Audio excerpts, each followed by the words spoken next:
right, well, we will start off with your story. You know, everybody knows you're from Hoover, but you know, whereabouts did you grow up and what was it like for you? Man, I grew up on Hoover Street. You know what I'm saying? My childhood street is 98th Street, saying between Vermont and Hoover. I'm saying at an early age, you know what I'm saying, I moved out here from Mississippi, Louisiana, Mississippi, back and forth. And then, I'm saying, as a childhood, I went to Bret Hart School. You know what I'm saying? Started gang banging with the fellas, rest of the fellas around about that time. I ended up being involved in a gang-related shooting when I was in junior high. So my mom sent me to Louisiana. You know what I'm saying, with my folks out there. Well, rewind it a little bit, man. How old were you when you jumped off the porch? And Man, my brother got killed when I was 10, right? So I've been chasing behind it since then, but I got my official put on like in junior high school, Bret Hart, somewhere around there, like the 80s, 86, 87, somewhere around there. You know what I'm saying? But I've been claiming this shit my whole life. I actually kind of barged my way in because my brother was before me, you know what I'm saying? He got killed in a drive-by shooting. So all these homeboys, they was like, hell no, you know what I'm saying? Your mama gonna kill us. You know what I'm saying? But this is what I want it to be, so, you know what I mean? what was it like in the 80s, man? That was some wild times. That's like Colors comes out. Yeah, as a matter of fact, I was in Louisiana at that time. You know what I'm saying? Told you I had kind of like gotten some trouble in junior high school involving a gun and some shooting. And my mom sent me to Toulouse, Louisiana. You know what I'm saying? And that's about the time Colors came out. And I was the first gang member they ever seen. They named me LA SAG. You know what I'm saying? So I actually participated in the whole little bring the gang culture to Toulouse, Louisiana on gang. I was like 13, 7th, 8th grade. Yeah. What was your put on like? I put on, well, see, I told you I had a brother before me, right? And his people that was in his peers, they didn't like me. So one day I was coming home from school, and I'll never forget it. I was coming on 99th, and his name Poop, he rests in peace now. You know what I'm saying? He didn't like my brother. So he sicked the homie Bam and Baby Day on me in the homie front yard. You know what I'm saying? So that was pretty much a put on right there. Okay.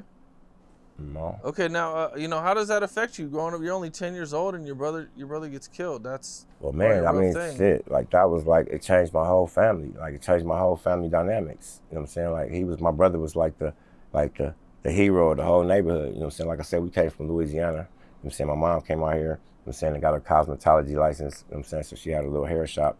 So the whole family had jerry curls. You know what I mean? So you know what I'm saying? He was like the centerpiece of our neighborhood. You know what I'm saying? And you know what I'm saying, his death affected me, you know what I'm saying, tremendously. You know what I'm saying, back then, you know, there wasn't no such thing as therapy. You know what I'm saying? So each one of my family members, we pretty much was left to deal with that, you know what I'm saying, on our own.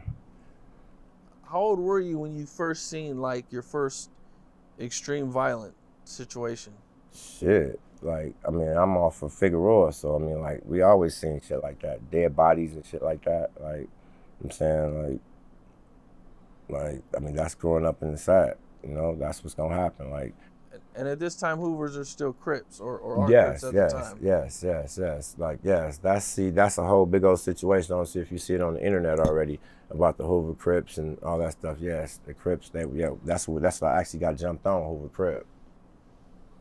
No. Okay, now how did things start to go left where you guys wanted to leave the Crips? Well, I mean, it was a series of events. Like, we kind of like always had a love-hate relationship with certain different Crip sets. You know what I mean? So like around like 89, 90, the older homies, you know what I'm saying, we were already pushing CK, BK, OK already. You know what I'm saying? So it came about that the criminals came about. I'm saying that derived from somewhere, I guess in jail somewhere. But we was already was saying we were CK. So all the younger generations, we just adopted that. Like, instead of the Crip, we saying Crim. Okay, I mean, how did so it happened at the late 80s, early 90s? Yeah. When all that happened? Yeah. Okay. You know, at that time, it was like the height of, you know what I'm saying, gang banging. Like, literally. Like, I think I was like in the 9th grade. I just came back from Louisiana. I was going to John Muir at the time. You know what I'm saying?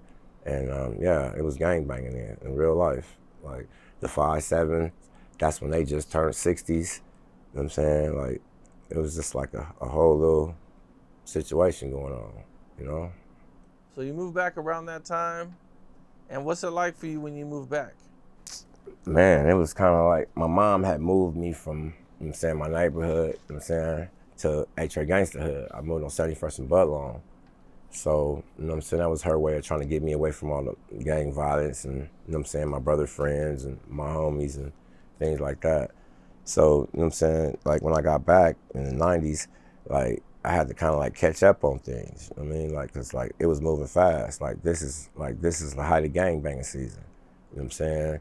I was like in ninth grade, you know what I'm saying? I was going to John Muir. I was banging with the nigga Baby Crip Cow, which is Archie, you know what I'm saying, the Devil, and all them dudes, you know what I'm saying? I went to school with them. You know what I'm saying? See, it's different now because we used to have to go to school with our enemies. You know what I'm saying? So your enemy gonna know you.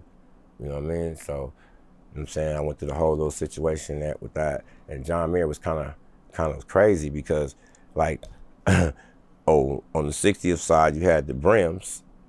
And then on this side, you had the 5.7s and the 5.8, which turned into 60s.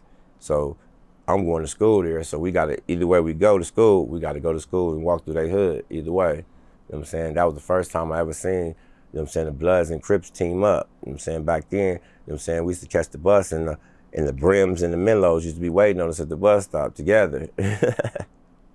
Oh, yeah, okay, good. Do you remember your first fight with the 60? Yeah, I actually do. It was Duke. Rest in peace, Duke. Duke and John Muir. You know what I'm saying, they had Duke and I believe Crip Cow, Archie, they checked in. You know what I'm saying? But I had classes with Archie. But me and the nigga Duke, we never really got along. You know what I'm saying? So that was probably my first fight with a 60. How did it happen? Can you take me through it?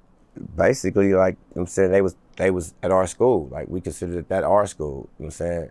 They usually go to Fauché, one of them schools up there. So a couple of homies just like, yeah, they up here, some of them up here. You know what I'm saying? And we seen him. So the homie sweated Archie, you know what I'm saying, which is Baby Crip Cow. You know what I'm saying? They started fighting. So then me and Duke started fighting. You know what I'm saying? Okay. And then, you know what I'm saying, like my arch enemy was M-Rock from 6'1" Brim. Every time we seen each other, that thought he was so hard. Over. Every time we seen each other, he tried to get at me. Over. What's up? This is Cam Capone. We got more content like this coming soon. So hit that like button, subscribe, and stay locked in to Cam Capone News.